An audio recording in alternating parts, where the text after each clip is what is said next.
Bonsoir à tous, à vous les amateurs de sport. Vous êtes au bon endroit, vous êtes sur NATV, c'est le NASport Show et c'est tous les soirs de 20h à 21h avec ce soir une large page rugby. C'est le grand retour du top 14. On va s'intéresser notamment au match du Stade Rochelet. Il y aura les retrouvailles à contre-cœur pour Arnaud Mella à Brive. Lui, l'ancien Palois, va défier la section. Et puis il y aura la vie sans Christophe Furios qui va reprendre du côté de l'Union Bordeaux-Bègles, un déplacement périlleux du côté de Perpignan. On parlera également Pro D2 dans la page rugby, puisque hier, il y avait un match entre Carcassonne et Agen, un match qui s'est joué à un seul petit point avec la défaite, malheureusement, pour le SU Agen. Et puis on parlera football, on parlera nautisme avec la Route du Rhum qui continue. On parlera également tennis avec dans quelques semaines maintenant le tournoi BLS de Limoges, le tournoi féminin. Enfin, on parlera running avec le marathon de La Rochelle qui va s'élancer ce week-end sous la pluie. Bref, pour les amateurs de sport, ne bougez pas, restez avec nous, le NASport Show, c'est parti et ça démarre avec le rugby. Et on ouvre donc la large page rugby avec le grand retour du top 14. Et pour parler du retour du top 14, de la vie sans Christophe Furios du côté de Bordeaux, du Stade Rochelet ou encore de la section paloise et du CA Brive-Corrèze, j'accueille notre consultant rugby, c'est Florian Bougerolles, joueur de Niort et entraîneur de Villeneuve-les-Salines dans l'agglomération rochelaise. Salut Florian. Salut Benji. Oui, il représente La Rochelle, aujourd'hui la Marinière. C'est ça exactement. Florian qui est toujours blessé, on le rappelle malheureusement pour le rugby club niortais. Encore combien de temps Florian ? Encore une semaine, la semaine prochaine, lundi prochain, on enlève les broches et puis après ça devrait aller vite. Raconte-nous la vie de blessé, ça t'empêche pas quand même de faire un peu de muscu, de courir aussi, puisque tu es blessé, on le rappelle, à la main. Oui, non, ça va faire juste 15 jours que j'ai repris la course et un peu la muscu, alors que la muscu du bas, hein, pas de muscu du haut pour l'instant. Mais non, avec le physique pour bien revenir en forme début janvier et puis repartir. Ouais, attention, il y a les fêtes de Noël, en plus, il faut continuer d'aller à la salle, Florian. On va débuter évidemment dans l'ordre, le rugby, puisqu'il y a beaucoup d'actu ce soir dans le NASport Show concernant la balle ovale. On va débuter avec la Pro D2 qui a débuté hier soir. C'était le coup d'envoi de la 12e journée, Florian, avec une victoire courte mais précieuse pour Carcassonne qui bat Agen 21-20. 23e défaite consécutive pour Agen. Florian, il y en a un paquet des matchs qui se terminent comme ça en Pro D2. Ça joue jusqu'au bout, des fois jusqu'à la sirène, et souvent ça joue avec un écart de moins de 5 points. Elle est dure à avaler cette défaite pour Agen. Ouais, je pense qu'elle va être dure à avaler parce qu'en plus, ils font une bonne première mi-temps, les Agenais, où à la pause, ils sont devant d'un point. Mais après, en deuxième mi-temps, on a vu qu'ils étaient un peu bousculés sur la conquête. Ils ont eu du mal en mêlée, ils ont eu du mal en touche. Alors oui, comme on dit, le rugby, ça va commencer devant. Mais quand tu es un peu bousculé dans ce secteur-là, où les Carcassonnais, eux... il fallait la victoire pour se remettre dans le droit chemin. Donc ouais, je pense qu'elle va être dure à avaler. Et je pense que Carcassonne, par contre, celle-ci va leur faire du bien à la tête. Ouais, Carcassonne qui revient bien, contrairement au Agen. On rappelle, il y avait une spirale positive très forte pour les joueurs d'Agen. Là, c'est la 3e défaite consécutive après le revers contre Soyaux, la défaite contre Oyonnax, la défaite également hier soir contre Carcassonne. L'ouvreur agenais Raphaël Lagarde, au micro de nos confrères de Canal+ Sport, a déclaré c'est difficile, nous avions à cœur de rebondir et de faire un bon match ici. Nous savions que c'était costaud, on avait fait de bonnes choses, mais on manque de beaucoup trop de précision pour gagner, et ces séquences où nous tenons le ballon et où nous avançons n'ont pas été assez présentes. Avec 2 grosses réceptions à venir, il va y avoir du travail. Quand on regarde le calendrier, il y a 2 matchs à la maison, Massy et Béziers. C'est tout ou rien, Florian. 2 matchs à la maison, c'est soit ça se passe bien, ils sont totalement relancés, ils rejouent la première place, soit ça peut aussi mettre la pression si ça se passe mal. Oui, ça c'est sûr, parce que surtout que là, sur les 2 matchs à venir, c'est 2 prétendants qui sont eux, par contre, qui jouent pour le maintien, parce que Massy et Béziers, c'est ça ? Ouais. Et Béziers, oui, là je pense qu'ils n'ont pas le choix. Et je pense que sur ces 2 matchs-là, pour bien se relancer, il faut qu'ils prennent 10 points, qu'ils aillent chercher les points qu'ils ont perdus en route, parce que, comme tu dis, Carcassonne, Angoulême, Oyonnax, ils ont perdu des points quand même. Donc là ils ont pas le choix, ouais. Et moi, en ayant vu le match hier, c'est que quand les Agenais ils mettent de la vitesse, des choses comme ça, ils sont dangereux. Sauf qu'après, c'est le manque de précision quand ils arrivent dans les zones de marque qui leur a fait préjudice hier. Et Carcassonne qui relève la tête et qui est en train de se relancer avec un homme que l'on connaît bien, que tu connais bien, Florian, l'ancien Rochelais, Pierre Aguillon. On va voir des petites images dans les vestiaires, mais Pierre Aguillon, c'est en train de devenir un cadre très important de l'équipe. Il ne s'est pas enterré en Pro D2, il est venu là pour apporter son expérience et son savoir-faire. Ouais. Oui, bah oui, parce que de toute façon, même ici, hein, quand il était à La Rochelle, c'était un leader de vestiaire, c'était un leader de jeu. Un leader de troisième mi-temps, paraît-il. Ça, je sais pas, je ne dirai rien. Mais ouais, donc c'était un leader. Donc non, c'est sûr que Pierre, je pense qu'en plus, il voit que sa carrière, elle est plus proche de la fin que du début, hein, avec tout ce qu'il a donné. Donc ouais, il l'a encore fait voir hier, hein, et je crois même qu'il était capitaine à la fin. Donc c'est un super mec. Et puis Carcassonne, avec un mec comme ça, dit que ce mec, on le met dans la confiance, il peut qu'apporter. Oui. Et puis lui, il connaît bien la Pro D2, hein, parce qu'avant de briller avec le Stade Rochelais, il a arpenté les terrains de seconde division assez longtemps. Oui. Oui. Donc ça peut servir aussi au niveau de l'expérience. On a une pensée, on dédie évidemment le Nasport Show à l'ancien, puisqu'on parle d'Agen, à l'ancien du SU Agen, Paul Biémoré. Hein, c'est une des légendes du rugby français. Il est parti hier à l'âge de 79 ans. Il avait été 19 fois international à la charnière du 15 de France dans les années 60 et 70. Son surnom, c'était Bras de fer, un peu comme Florian Boulard. Évidemment, les légendes du rugby comme ça, Florian, on est obligé d'avoir une petite pensée. Ouais, c'est sûr, oui. On est obligé pour tout ce qui s'est passé avant, donc on est obligé d'en avoir une petite pensée. Et il a été champion avec Agen d'ailleurs en 1966. Paul Biémoré, forcément les supporters du SU Agen ont tous une pensée. On rappelle qu'il y a des matchs en ce moment même, hein, puisque le Nasport Show a débuté à 20h et qu'il y a des rencontres à 19h30. En ce moment même, il y a Biarritz face à Provence Rugby, il y a Mont-de-Marsan face à Nevers et il y a également le match entre Massy et Soyaux Angoulême. On débriefera tout ça la semaine prochaine dans le Nasport Show. Il y a surtout le grand retour ce week-end du Top 14 après la trêve internationale et la série incroyable du 15 de France. Il faut déjà remettre le bleu de chauffe. Pas évident, hein, Florian, là les joueurs ça doit commencer un peu à tirer sur la corde, hein, parce que les internationaux, là ils sont sollicités sur tous les fronts. Ouais, ça doit commencer à tirer sur la corde. Après, je pense qu'il va y en avoir des internationaux dans certains clubs qui vont être peut-être en vacances cette semaine aussi, parce qu'il faut les faire souffler. Sachant que on prend l'exemple du Stade Rochelais où là, ils vont enchaîner, je crois que c'est 9 ou 10 matchs avec la Champions Cup. Sachant que faut gagner des points encore en top 14, il faut la Champions Cup qui va arriver derrière. Donc je pense qu'il va y avoir des turnovers à faire, des choses comme ça pour faire souffler un peu les internationaux qui ont beaucoup donné et qui vont donner aussi après sur les 6 nations. Donc ouais, je pense qu'il va y avoir du turnover de fait. Attention aux blessures. Je vous donne le calendrier, vous le voyez s'afficher à l'image avec à 15h, donc demain, match très important pour l'UBB, on va en parler dans un instant.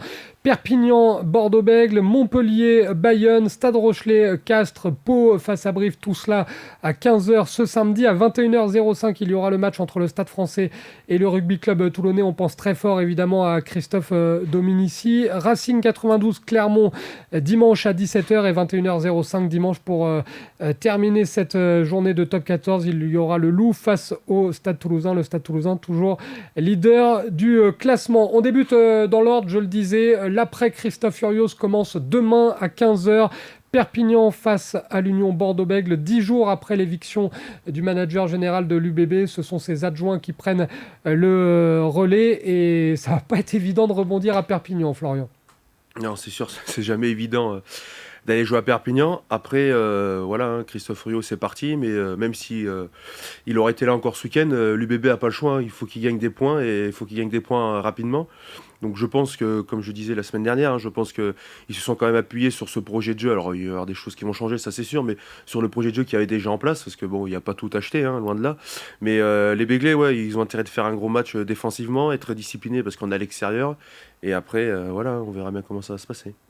Il y a encore beaucoup d'absents du côté de l'UBB. À noter que le talonneur argentin Pablo Dimchev, lui, s'est rompu les ligaments d'un genou, donc il ne sera pas là. Il n'y aura toujours pas Guido Petit, toujours pas Baptiste Verne-Taillefer qui est touché à l'épaule. Thomas Jolmes, l'ancien Rochelais, et Caleb Timou, eux, ne se sont pas entraînés. La bonne nouvelle quand même, c'est qu'il n'y a pas eu énormément de temps de jeu et de sollicitations en 15 de France pour la charnière Jalibert-Lucu. Donc eux, ils vont pouvoir être là et on le sait, eux, ils peuvent guider l'équipe vers la victoire. Ouais, ouais, ils vont pouvoir guider l'équipe vers la victoire et je pense que Bordeaux va attendre aussi beaucoup d'eux, hein. Je pense que ça va être hyper important pour eux de prendre leur jeu à leur compte, sachant que bah oui, comme tu dis, ils ont pas été beaucoup sollicités par le staff de l'équipe de France. Donc là, ouais, ils vont pas avoir le choix d'emmener l'équipe et puis aussi de faire voilà, hein, on va dire oublier cette petite spirale négative qu'il y a eu là à l'UBB pour ravancer et mettre le bleu de chauffe. Mathieu Jalibert qui a d'ailleurs, Florian, c'est important, mis les choses au clair dans le middle. Il a déclaré: je n'ai jamais demandé la tête de Christophe Urios. Quand je lis que Laurent Marty l'a viré pour me faire plaisir ou pour que je reste, ça me rend complètement dingue. C'est lunaire parce que c'est totalement faux. Voilà qui est dit. Oui, oui. Ouais, je pense que alors peut-être que le président de l'UBB voulait aussi trouver, je sais pas, hein, des excuses, des choses comme ça, en disant que ça se passait mal dans le vestiaire, disant il y a plein de choses. Après, comme on peut le lire sur le middle, comme on peut le lire sur l'équipe, comme on peut le lire, je pensais pas qu'il y avait une crise particulière dans le vestiaire de l'UBB, hein, voilà, même si les résultats étaient pas là. Après, voilà, le choix a été fait. Et maintenant que le choix a été fait, il va falloir l'assumer, ce choix. Oui. Christophe Furios, qui lui, de son côté, a déclaré à nos confrères du journal La Montagne qu'il espérait trouver un banc en juin prochain pour la saison prochaine de Top 14. Donc on va surveiller ça. Ça peut bouger du côté des entraîneurs. On le sait, entre Yannick Bru qui devrait arriver, un accord total a été trouvé apparemment et un contrat de 4 saisons est évoqué maintenant, à savoir qui va l'accompagner. On parle de Jeff Dubois pour reformer le tandem de l'équipe de France et également de Toulouse. À ton avis, Florian, c'est possible ou l'image est un peu écornée pour Urios pour rebondir dès la saison prochaine? Non, non, c'est possible parce que je pense que Christophe Furios, il a besoin d'être sur un banc, il a besoin de ça parce que je pense que lui, sans Le banc a moins besoin de lui. Ouais, Le peut-être. banc, il aimerait Mais bien, il a il pas aimerait bien mais, qu'on l'installe. mais lui, je pense que voilà, lui, il a besoin d'un banc, d'un effectif parce que il adore ça, on le voit, hein, on peut pas avec tout le travail qu'il avait fait avec Oyonnax, avec Castres, même avec l'UBB. Donc je pense que oui, là, il va prendre du temps pour bien réfléchir, mais je pense que le banc, ouais, il va le retrouver et je pense que même il va le retrouver avant fin juin, ça c'est sûr. Et toujours à 15 heures, dans le même temps que Perpignan face à l'UBB, il y aura Montpellier-Bayonne. Un match important là aussi pour l'Aviron. Je vais vous donner une déclaration de Grégory Pata à France Bleu. Aujourd'hui, oui, on est 6e, on a une dynamique positive, mais si on regarde le classement du top 14, c'est très homogène, très serré. Donc la marge de manœuvre est limitée. On a des blessures de longue durée avec Arthur Duhaut, avec Yann Lestrade, Quentin Béthune. Ils vont nous rejoindre maximum au mois de janvier, mais sinon, on a tout le monde sur le pont. Ça, c'est déjà la bonne nouvelle pour Bayonne. Grégory Pata peut compter sur un effectif quasi au complet. Ouais, bien sûr. L'effectif au complet, on le voit sur la saison de top 14 est très longue. On le voit aussi, hein, on parle de l'UBB, mais quand tu as beaucoup de blessés, tout de suite, hein, tu as des joueurs qui ont toujours l'habitude de jouer ensemble, même si c'est un projet de jeu, même s'ils s'entraînent ensemble, ça, il n'y a aucun problème. Les repères avec des joueurs, avec certains joueurs, tu les as pas avec d'autres aussi, c'est dur à se mettre en place. Donc je pense que là, Greg a tout le monde sur le pré, donc voilà, il va en profiter. Ils vont à Montpellier, c'est ça? Ouais. Ils vont à Montpellier qui est pas non plus dans une spirale super positif. Donc je pense que les Bayonnais ont un coup à faire. Alors ça va être dur, hein, mais je pense qu'ils ont un coup à faire à Montpellier, les Bayonnais. Ouais. Il y a 2 points d'écart au classement, donc Grégory Pata a raison. Si Bayonne perd à Montpellier, ils vont glisser un petit peu, parce que là, ils sont 6e, Montpellier est 7e, donc Montpellier repasserait devant. C'est tout le charme pour nous, observateurs du top 14. Pour les entraîneurs et les joueurs, c'est un peu moins drôle. Ouais, c'est sûr. C'est un championnat qui est hyper serré. Je pense que plus on avance dans les années, plus le championnat est serré. Avant, on voyait qu'il y avait des clubs qui étaient un peu distancés à l'arrière, devant, qui prenaient le large. Que là, je crois il me semble que le deuxième, avec le sixième, tu as peut-être 3 ou 4 points, quelque chose comme ça. Alors, le deuxième, c'est le Stade Rochelet, 26 points, et le 7e Montpellier, 23. Donc, il y a 3 points entre le deuxième et le 7e. Voilà, donc c'est un championnat qui est extraordinaire. Et puis, c'est un championnat où tu peux pas laisser de match facile. Tu peux pas se dire, ben là on peut faire tourner, là on peut pas faire tourner. C'est des matchs que tu joues toujours à fond. Et c'est là où ben, je pense que tous les clubs vont avoir besoin de la profondeur du banc, des jeunes pour bien finir. Et il y a une grosse info transfert du côté de Bayonne pour refermer ce match entre Montpellier et Bayonne. Les supporters sont ravis. Ituria qui signe à l'Aviron pour la saison prochaine. Ça a été officialisé. Le troisième ligne de Clermont qui va débarquer dans le club basque pour les 4 prochaines saisons. Il a été formé, on le rappelle, à l'Aviron. Le président Philippe Taïeb a déclaré: je crois que la signature d'Arthur est un message très fort. Je sais que ce choix pour lui a été difficile, mais comme je lui ai dit, c'est un choix de raison qui le ramène à la maison. Bonne pioche là, hein, pour Bayonne, un gars du coin qui a l'Aviron dans le sang et qui est surtout un super joueur. Franchement, chapeau à Philippe Taïeb et à son staff. Ouais, ouais. C'est une super recrue. Même moi, quand j'ai vu ça, j'y croyais pas parce que je me suis dit, c'est un peu comme un Camille Lopez où c'est des gars qui sont super bien à Clermont, hein. Je crois qu'à part Clermont, voilà, il a jamais bougé à droite à gauche, Arthur. Là, les Bayonnais, comme dit le président, ils ont tapé fort sur la table, je pense, parce que bah, c'est quelqu'un qui va t'apporter sur l'expérience de la touche, dans le jeu courant. Donc, ouais, très très bonne pioche. Arthur Ituria, donc, qui sera bayonnais la saison prochaine. Stade Rochelet-Castres, toujours dans ce multiplex de 15h, hein, match de top 14, on le rappelle. Les Rochelais qui seront toujours privés de Paul Boudéan qui vient de reprendre seulement l'entraînement. Poplin, lui, est opérationnel. Il est entré en jeu d'ailleurs avec les Barbarians français le week-end dernier. Il y a pas mal de retours de sélection, tu le disais tout à l'heure. A priori, on devrait se diriger quand même vers une équipe mixte avec Dulin à l'arrière, avec la charnière Astoy-Carbarlo évidemment, mais avec l'international français Greg Aldrit qui ne sera pas là, tout comme Danty. Skelton, lui, en revanche, qui n'a pas été titulaire avec l'Australie, sera là. Équipe mixte pour La Rochelle. Florian, il faut absolument gagner, parce qu'en plus, Castres à l'extérieur est pas terrible. Ils ont gagné 0 match depuis le début de saison. Il faut en profiter pour reprendre le goût de la victoire. Oui, il faut en profiter. Surtout, comme tu dis, donc les Castrés sont pas très bien à l'extérieur, sauf que les Castrés, je pense qu'ils se sont aussi beaucoup servis du match de la sélection paloise à Marcel de Flandre pour toute la semaine en vidéo. Et c'est une équipe qui est toujours embêtante à jouer. C'est une équipe qui est Faut la embêtante à gratter, jouer. ouais. Ouais, c'est une équipe dans les phases de ruck, en ballon porté.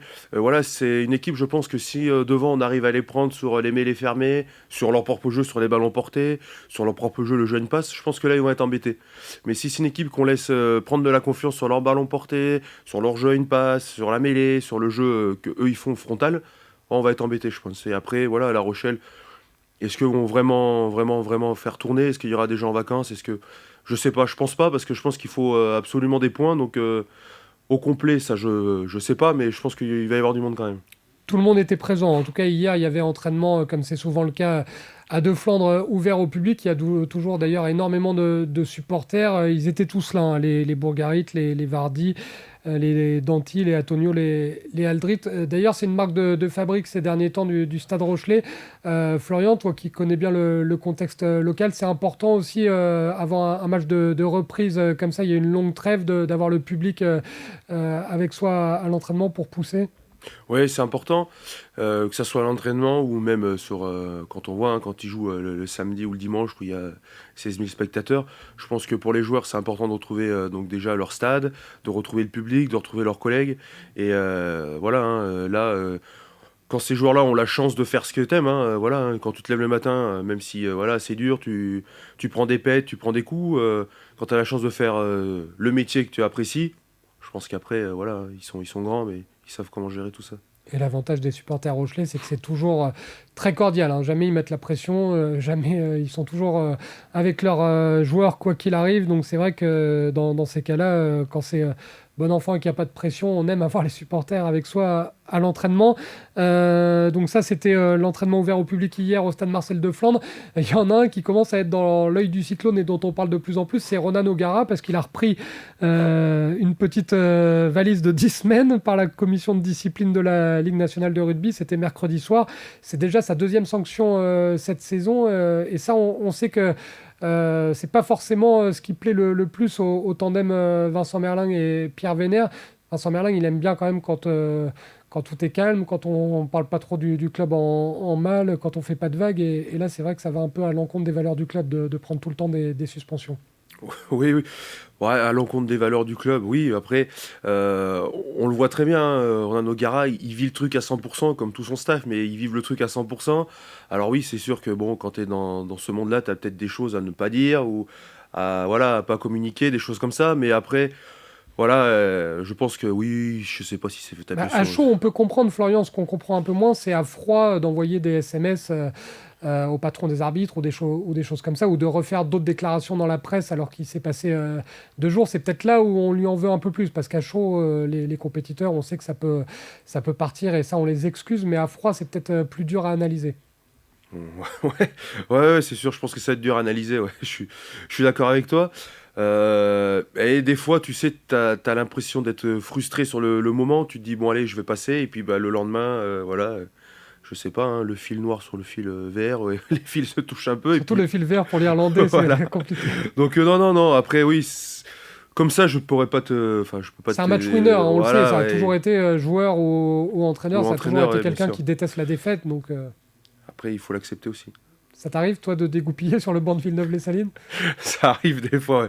Et moi, c'est le dimanche, jamais le lundi. Oui, c'est ça. Et puis, il y a peut-être moins de rapports de la commission.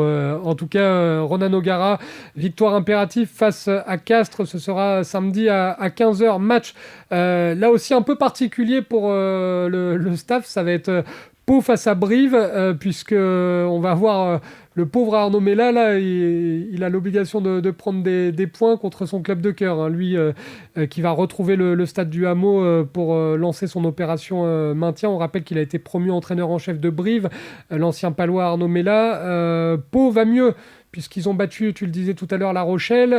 Il y a le bon match contre l'UBB. On a une équipe d'un côté qui est en pleine confiance, la section, et le CA Brive-Corrèze qui, à l'inverse, est dans une spirale négative. Oui, après Brive, je crois que ils vont avoir pas mal de retours aussi, hein. Eux, ils étaient embêtés, on en parlait tout à l'heure sur les blessures. Ils ont pas mal de retours de blessures. Après, les Palois, ils sont sur une dynamique, oui, qu'on peut très bien. À partir du moment où ils ont gagné à La Rochelle, après, ça a été vite sur leur victoire, les choses comme ça, le combat. Donc, je pense que ouais, ça va être un bon match. Après, les Brivistes, pour moi. Avec quelques retours des postes clés un peu dans les mêlées fermées, les choses comme ça, je pense qu'ils vont poser quelques problèmes aux Palois. Alors après, l'histoire de dire jusqu'à de gagner ça, je peux pas te dire Benji, mais ils vont poser quelques Un match problèmes, je nul. pense. On va surveiller en tout cas les titularisations et les prestations de deux stars, parce que c'est ça la beauté du top 14. Pau et Brive sont plutôt des équipes qui jouent le maintien, et ils ont réussi deux gros coups sur le marché des transferts, puisque d'un côté, on a Dan Robson qui est dans le groupe du côté de Pau. Dan Robson, c'est quand même le remplaçant à la mêlée dans le 15 de la Rose, donc c'est pas rien. Et puis de l'autre, Nicolas Sanchez, un joueur que j'ai eu la chance de souvent commenter moi quand j'étais à Paris pour RMC. C'est un joueur, un super joueur pour une équipe comme Brive quand même, d'avoir récupéré Sanchez. C'est un gros coup là aussi. Ouais, c'est un gros coup. Surtout que Sanchez, il jouait pas au Stade Français. Je pense que lui, même lui, hein, un projet comme ça, je lisais sur Rugby Rabat, je crois, où il disait que ça lui a fait drôle quand il arrivait à Brive. Il a déménagé et le soir, je crois qu'à 21h, tout était Il a tout voulu était manger, fermé. tout Voilà, était fermé. c'est ça. Donc ça va lui faire drôle dans un premier temps, mais je pense que Brive ont fait une bonne pioche là, pardon. Et pareil du côté de la section palois, c'est des équipes qui ont besoin de points, donc c'est des équipes qui vont vite s'appuyer sur leurs nouvelles recrues, sur des choses comme ça, pour faire avancer l'équipe, quoi. On rappelle que Nicolas Sanchez, c'est tout simplement le recordman de points avec les Pumas, hein, avec l'équipe d'Argentine. Donc c'est pas rien quand on sait qu'il y a eu des stars incroyables dans cette équipe des Pumas. Tiens, je voulais juste un petit mot parce que je sais que tu le connais bien. Il y a aussi un joueur qu'on aime bien dans cette émission et qui a l'air d'être un petit peu derrière les blessures parce qu'il n'a pas été épargné ces derniers temps. C'est Elliot Roudil. Ça peut Oui, faire du bien à la section aussi, le retour oui, de Roudil. bah oui, parce qu'on avait vu aussi sur ses premiers matchs qu'il avait fait avec la sélection paloise où il était le centre du terrain, bah c'est voilà, hein, c'est l'assurance sous risque, hein. Il avance, en défense il se fait jamais prendre, il dit rien et c'est un travailleur, donc je pense que ça peut faire du bien aussi. Et puis Elliott de reprendre aussi avec l'équipe, le connaissance, ça va lui faire le plus grand bien. Et on souhaite évidemment qu'il soit tranquille avec les blessures d'ici la fin de la saison. Le match donc entre Pau et Brive, le derby de Nouvelle-Aquitaine, match 100% néo-aquitain. Pau, on le rappelle, est 12e, Brive est 14e. Je vous redonne le calendrier concernant les autres matchs qui n'incluent pas des clubs de la région. Il y a évidemment Stade Français face à Toulon, 21h05 samedi soir. On pense fort à Christophe Dominici, puisqu'il y a eu la date anniversaire de la disparition de cette légende du 15 de France. Et puis Lyon, Stade Toulousain, 21h05 dimanche soir. Toulouse, premier face au Loup, qui est 5e du classement. Avant de refermer la page rugby, parce qu'il y a eu énormément d'actualité à commenter avec Florian. Il y a aussi la 11e journée de National. Je vous donne les matchs des clubs néo-aquitains qui vont jouer demain. Déplacement très compliqué pour l'Union Cognac-Saint-Jean-d'Angély, parce qu'il faut aller starter le déplacement à Bourgoin-Jallieu, c'est jamais évident. Non, c'est jamais évident, ça c'est sûr. Et en plus, bon, on l'a vu, Cognac la semaine dernière avait une opportunité de rattraper des points sur Nice qui n'était pas très bien classé non plus. Ils ont perdu à domicile.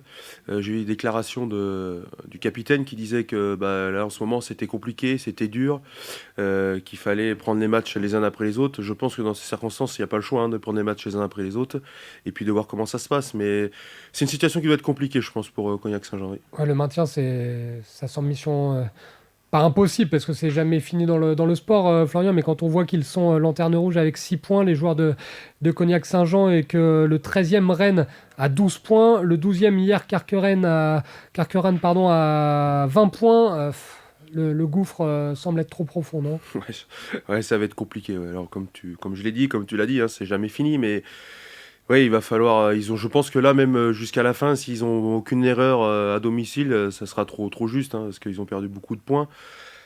Après, voilà, c'est le sport, c'est les choses comme ça, mais ouais, la situation doit être dure du côté de Cognac-Saint-Jean, ça c'est sûr. Et situation paradoxale concernant la Nouvelle-Aquitaine dans ce championnat de national. On a le dernier, l'Union Cognac-Saint-Jean-d'Angély, mais on a également le premier, puisque c'est Dax qui, pour l'instant, est en tête, même si c'est très serré. Les 3 premiers ont 38 points, c'est encore pire que la Pro D2, le national Flo. Dax qui va jouer demain à 19h face à hier Carqueiranne. Dax, a priori, sera favori largement de cette rencontre, puisque hier, on l'a dit, est 12e. Bon début de saison de Dax, et on sait que si tout se passe bien à Dax, derrière, il faut aller les chercher, parce que l'ambiance à domicile est toujours belle, et puis c'est une équipe qui connaît par cœur ces matchs un peu resserrés. Oui, Dax, et puis Dax, on fait aussi il me semble un changement de staff en début de saison, où je crois que c'est Jeff Dubois qui est. Il y a du monde, il y a du beau monde, il y a un bon staff. Donc oui, il va falloir aller les chercher. Et puis les Dacois, depuis le début, j'ai eu la chance de regarder quelques matchs. C'est une équipe qui est un peu complète partout, en conquête, derrière, ça va vite, c'est assez jeune. Donc non, il y a une bonne spirale envers ce club. Et voilà. C'est un club, dit que ça gagne, dit que voilà, il y a du monde au stade, il y a plein de choses, donc non, c'est intéressant. Et on espère revoir Dax rapidement en Pro D2, parce que c'est vrai que c'est un club historique de notre championnat. Tu as raison de le dire, il y a du beau monde quand même, parce que quand on voit que le président, c'est Benoît Auguste, une des légendes du top 14, et puis que dans le staff, il y a Marc Dalmazo et Jean-Frédéric Dubois. Ça fait bizarre de voir de tels noms en national. C'est signe quand même que le rugby français, les 3 premières divisions, c'est costaud. Oui, et puis donc aussi, c'est pareil, la nationale où t'as du beau monde en national, c'est un championnat qui est complet parce que t'as des joueurs qui sont en fin de carrière sur la Pro D2 qui vont en national, t'as des entraîneurs pour se relancer qui vont en national. Non, c'est national, c'est une super championnat, pardon. Donc il y a toujours du beau monde en national et voilà, la nationale, ça se rapproche un peu de la Pro D2. Je pense que c'est un peu pareil. Alors oui, on va pas dire qu'une équipe comme Rennes, si elle va jouer contre Oyonnax, ça va pas. Mais voilà, au niveau, je pense, physique, au niveau statistique, pardon, des choses comme ça, je pense que c'est des bonnes choses. Et on va évidemment terminer avec le point national 2 parce que là vous avez... alors tu pourras pas aider les copains Florian, mais vous avez un match. C'est dommage que tu sois pas là parce que là à mon avis en première ligne il va y avoir du pain sur la planche parce que vous allez... Niort va du côté de Périgueux. Oui, c'est ça, Niort va du côté. Ça va être costaud là. Ça va du côté de Périgueux. On avait joué Périgueux déjà en match de préparation. Voilà, et oui, ça va être costaud, sachant que le classement il est super serré. Nous, on sort d'un match nul à Auch, une victoire contre Arcachon, donc voilà, on est sur une bonne dynamique et on veut pas que cette dynamique s'arrête dimanche soir, on veut continuer, quoi. Ouais, la fin de saison s'annonce coriace pour Niort puisque vous allez jouer, je le disais, le club athlétique de Périgueux Dordogne, mais vous allez jouer aussi Tyros et Anglette, là aussi des matchs pas évidents. Donc on a hâte, à mon avis, du côté de Niort de récupérer Monsieur Bougerolles. Ouais, je sais pas. Après, il y a déjà un bon groupe, hein, voilà, les blessures, c'est ce qui fait partie aussi de la vie de rugbyman et puis de l'équipe. Mais bon, il y a un bon Tu me disais en off que ton remplaçant est moins bon que toi. Non, mais non, on a un bon groupe, donc voilà, ce qui permet de bien faire tourner tout le monde. Mais ouais, j'ai hâte de retrouver le groupe et de reprendre ma place au sein du groupe, ça c'est sûr. Ouais. Et on te le souhaite, en tout cas, comme dirait Laurent Paganelli. Merci beaucoup, Florian. Le Nasport Show, ça continue dans un instant. Il y aura notamment du football, il y aura du basket, comme d'habitude. Il y aura du running avec le marathon de La Rochelle. Tu fais pas le marathon de La Rochelle, du coup, ce week-end ? Non, ce week-end, je fais pas le marathon. Je vais avec l'équipe à Périgueux. Tu as bien raison. Bah, ça se vaut, c'est kiff-kiff. Un déplacement à Périgueux ou un marathon, je sais pas ce que je choisis. Merci beaucoup, Florian. Merci, Benji. NATV, c'est toute l'actualité de Nouvelle-Aquitaine en temps réel sur le Canal 30.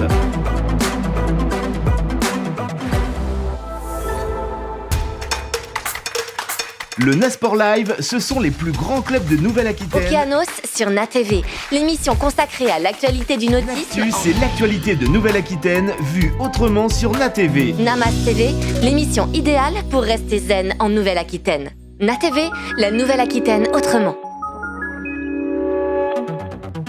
NATV, c'est toute l'actualité de Nouvelle-Aquitaine en temps réel sur le Canal 30.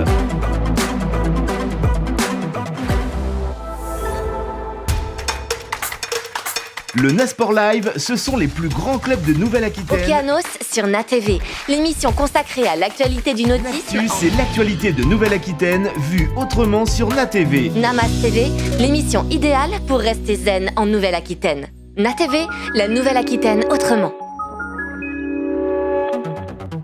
NATV, c'est toute l'actualité de Nouvelle-Aquitaine en temps réel sur le Canal 30.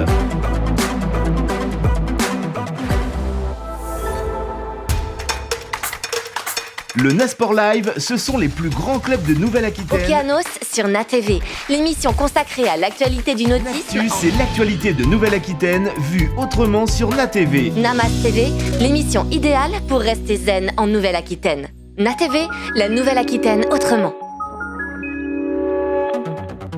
NATV, c'est toute l'actualité de Nouvelle-Aquitaine en temps réel sur le Canal 30.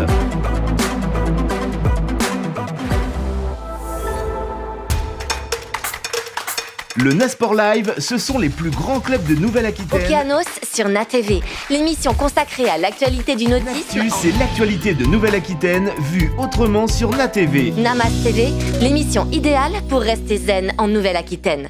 NATV, la Nouvelle-Aquitaine autrement. NATV, c'est toute l'actualité de Nouvelle-Aquitaine en temps réel sur le Canal 30.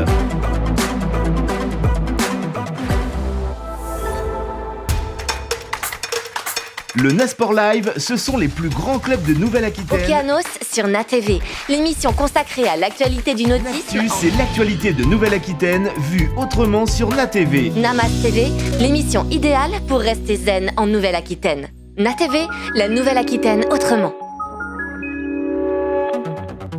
NATV, c'est toute l'actualité de Nouvelle-Aquitaine en temps réel sur le Canal 30.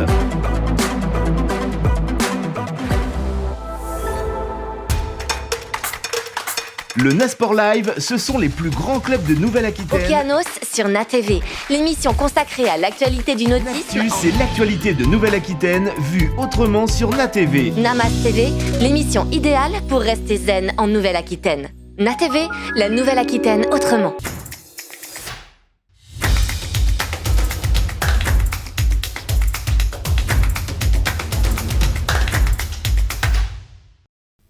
De retour dans le NAS Sport Show comme tous les soirs pour décortiquer l'actualité sportive de la région Nouvelle-Aquitaine. Et après la large page rugby que vous pouvez revoir en replay sur notre YouTube, le YouTube de NATV, on va parler nautisme avec la 12e édition de la Route du Rhum qui continue pour certains. Évidemment, nous vous proposons tout de suite le Journal du Rhum.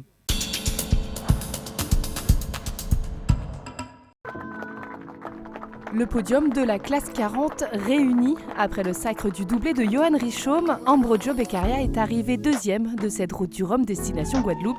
Et avec un bateau mis à l'eau en juillet, l'Italien savoure cette place de dauphin.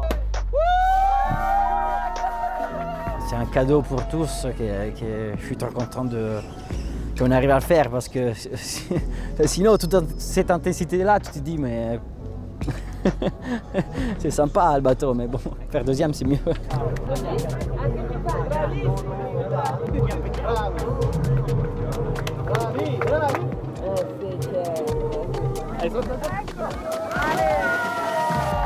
Après avoir dû réaliser une pénalité de 45 minutes lors de son tour de la Guadeloupe, Corentin Douguet monte lui sur la dernière marche du podium. Je suis content, c'est quand même... Ça reste un podium sur une route du Rhum. Et je comprends mieux maintenant pourquoi c'est la légende, ouais. On en a chié quand même. À terre, les bateaux défilent sur le ponton du Memorial Act. Les émotions fourmillent et la fatigue domine. J'ai plein d'émotions et de sentiments partagés, des bons et des petits énervements de cette fin de course où je me suis fait doubler ce matin alors que pour moi la 5e place cette nuit elle était acquise. Là je suis encore un peu sur le cul de me dire que j'ai traversé l'Atlantique en 2 semaines quoi. Parce que c'est pas trop mes moyennes logiquement ça. En mer, le leader en Rhum multi, Gilles Buckenhout, a chaviré hier soir. Le marin est sain et sauf, récupéré par un cargo. Il devrait mettre pied à terre dans la soirée, à Pointe-à-Pitre.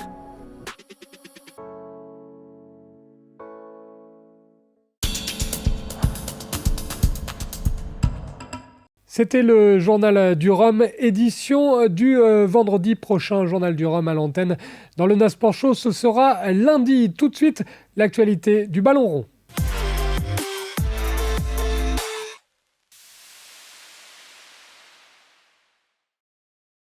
Et l'actualité du football, ce sont évidemment les Bleus de Didier Deschamps qui vont jouer leur 2e match de Coupe du Monde ce week-end. Ce sera face au Danemark samedi à 17h. Les Bleus qui ont battu l'Australie lors du match inaugural 4-1 et qui vont vouloir confirmer. Mais attention, le Danemark est devenu ces derniers temps une bête noire de l'équipe de France. Didier Deschamps le sait très bien et trouve même cette équipe sous-cotée.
C'était Didier Deschamps en conférence de presse d'avant-match France-Danemark, donc demain 17h du côté du Qatar pour le 2e match de la Coupe du Monde. On va parler basket maintenant puisqu'il y a 2 matchs qui nous intéressent en Betclic Elite, un jingle et l'actualité du basket.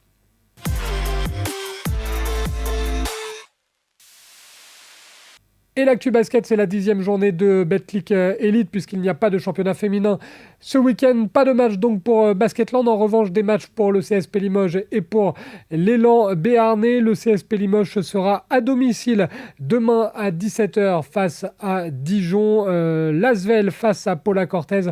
Un des grands classiques de notre championnat de France de basket. Ce sera demain en match décalé à 19h. On rappelle le classement. Limoges est actuellement 6e avec 55,6% de victoire. Du côté de Paula Cortez, eh bien, la situation est un petit peu moins confortable puisque l'élan béarnais est actuellement 13e de cette Betclic Elite. Avant de terminer ce Nasport Show avec l'actualité du running et notamment le marathon de La Rochelle, un mot de tennis. Vous le savez sans doute, la saison WTA, la saison des filles, va se terminer du côté de la France avec l'Open BLS de Limoges, un tournoi qui fait le plein chaque année du côté du Palais des Sports de Beaublanc et un tournoi l'on a décidé de suivre pour vous avec les équipes de NaTV et du groupe Namedia. Du 15 au 17 décembre prochain, nous serons sur place du côté du Palais des Sports de Beaublanc pour vous faire vivre la fin du tournoi, des quarts de finale au demi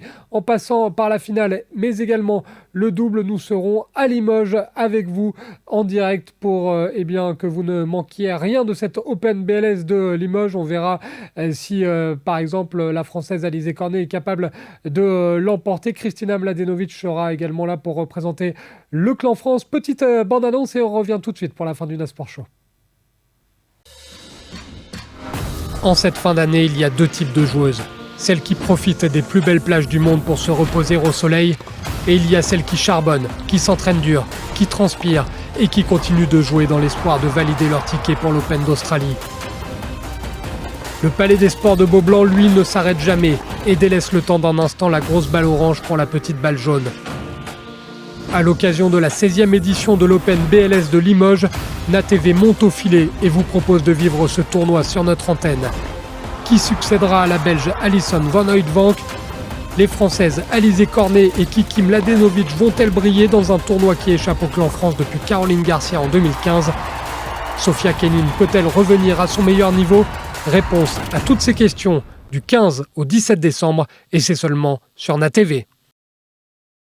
Et on termine cette émission du Nasport Show avec l'actualité running de la Nouvelle-Aquitaine. Et l'actualité running, c'est évidemment le marathon de La Rochelle. Les coureurs qui vont ce week-end arpenter les rues de la cité maritime. Et parmi ces coureurs, un journaliste de la rédaction du groupe Namedia s'est dévoué. Il s'agit de Victor Pérez Boucheron qui ne pouvait plus utiliser son bateau sur la route du Rhum. Du coup, il a décidé de se mettre au running. Salut Victor. Bonsoir Benjamin, bonsoir à tous. Victor, tu ne vas pas d'ailleurs disputer le marathon, tu vas nous expliquer tout cela, mais tu vas disputer plutôt le 10 km. On rappelle que c'est la 31e édition du marathon de La Rochelle et comme d'habitude, Victor, ça rencontre un franc succès avec, je crois, un peu plus de 6000 participants. Un franc succès, du grand spectacle 6000, c'est uniquement pour le marathon et encore votre chiffre est un peu plus bas, on est à 7000 marathoniens qui s'élanceront donc dimanche pour la 31e édition. On sera pas loin de 12 000 sur les 4 compétitions confondues avec dimanche un départ dès 8h45 pour cette édition. En fanfare après la 30e édition, après le 30e anniversaire du marathon Serge Vigo. Donc si vous êtes engagé, vous serez 3000 pour le 10 km, 900 pour le duo, 150 pour le challenge entreprise. C'est nouveau, hein. Challenge entreprise, c'est le challenge entre plusieurs entreprises. Celui qui fait le meilleur temps, le quatuor qui fait le meilleur temps, a gagné donc le challenge entreprise et 7000 dans la catégorie Rennes, le marathon. Et on va vous montrer tout de suite la carte du parcours pour ceux qui connaissent La Rochelle, vraiment hyper centre. Victor, ce parcours est fait aussi. On le sait qu'il y a toujours beaucoup de touristes qui profitent des marathons pour un peu visiter les différents endroits du globe. Là, clairement, c'est une carte postale à ciel ouvert. Surtout, voilà, cette carte postale mythique qui est la ville de La Rochelle, même si les travaux ont paralysé durant les 5 dernières éditions le Vieux-Port et le quai du Perret. Cette année, ça sera de nouveau au programme et l'hôtel de ville sera lui aussi visité en son pied par les coureurs et les marathoniens.